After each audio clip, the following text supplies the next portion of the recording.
कंगना ने अब किससे माफी मांगी? कंगना के ऑफिस के बाहर धरने पर कौन बैठ गया?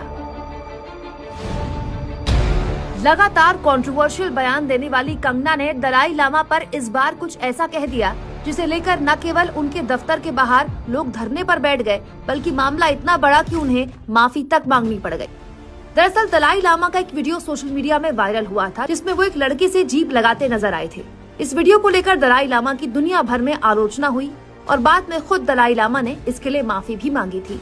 कंगना ने भी इस मामले पर अपने सोशल मीडिया पर एक मीम शेयर कर दिया, जिसमें दलाई लामा को अमेरिकी राष्ट्रपति बाइडेन के साथ जीभ बाहर निकालते हुए मॉर्फ्ड फोटो में दिखाया गया है।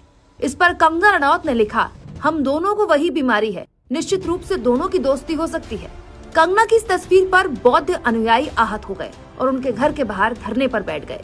मामला इतना बड़ा कि कंगना को बौद्ध अनुयायियों से माफी मांगते हुए खुद अपने इंस्टाग्राम में स्टोरी शेयर करते हुए कहना पड़ा, पली हिल ऑफिस के बाहर बौद्ध लोगों का एक समूह धरना कर रहा है।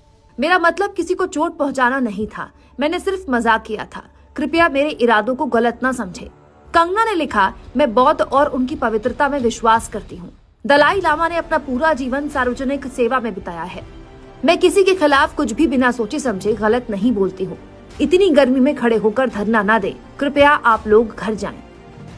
कंगना ने हाथ जोड़ने वाली इमोजी शेयर करते हुए अपने इस पोस्ट के लिए माफी तो मांग ली, लेकिन सवाल ये कि आखिर कंगना ने ऐसा किया क्यों?